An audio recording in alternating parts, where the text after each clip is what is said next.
How strong is your tawakkul?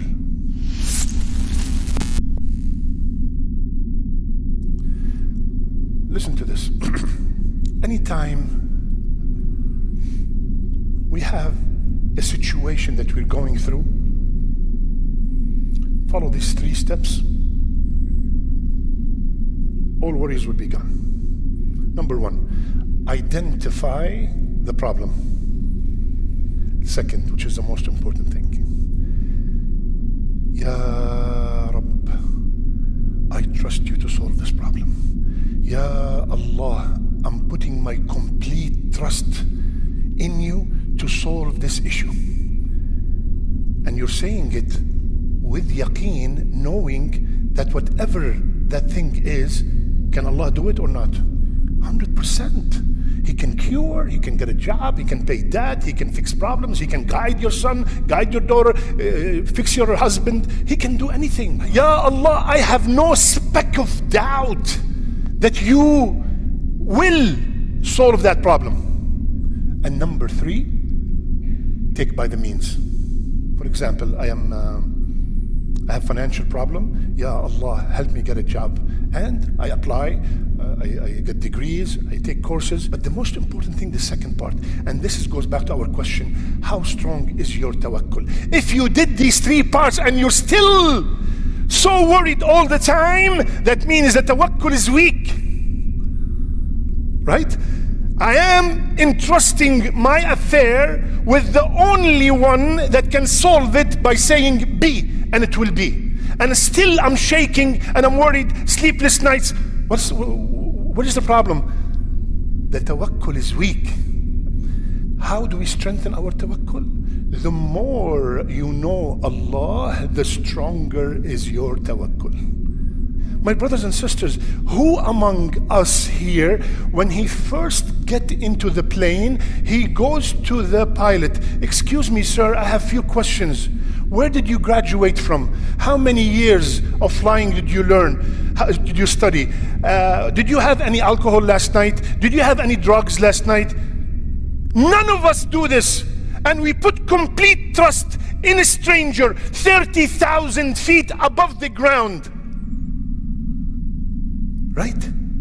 And the one that we love, and the one that loves us more than our own mothers, the Qawi himself, the protector himself, we are trembling. Complete stranger. None of us meet the pilot.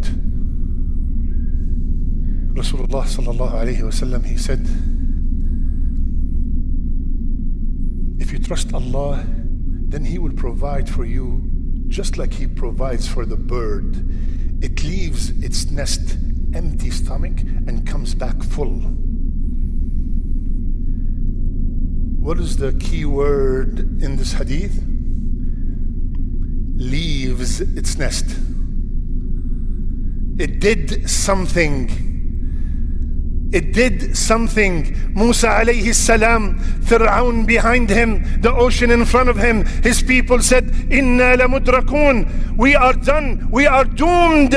But the muwahhid, the one who has tawakkul on Allah, he said, Kalla inna ma'iya rabbi sayahdeen. No, Allah is with me. He will guide me. Hit your staff. Hit the ocean with your staff, with the stick.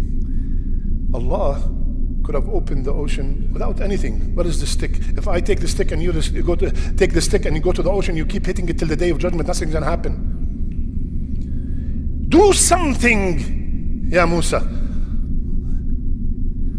Ocean split. He and his people saved. Fir'aun drowned. And many stories. Maryam alayhi salam, in her weakest, ask any sister, when they're delivering, they are their weakest point, at their weakest state.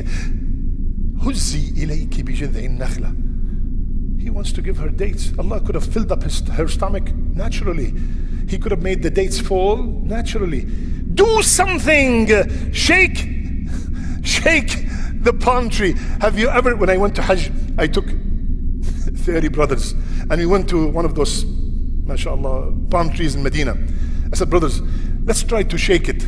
Wallahi, we did not, not only we did not move it, our arms start hurting. And Allah is telling a woman that is delivering, shake the tree. Do something. Brother, why don't you pray? Allah did not guide me yet. What did you do for Allah to guide you? Do you say, I have a severe fever? You say Allah is the Shafi and you don't take the medicine? When you want to be guided, when you want to get rizq, you do the same thing. Do something.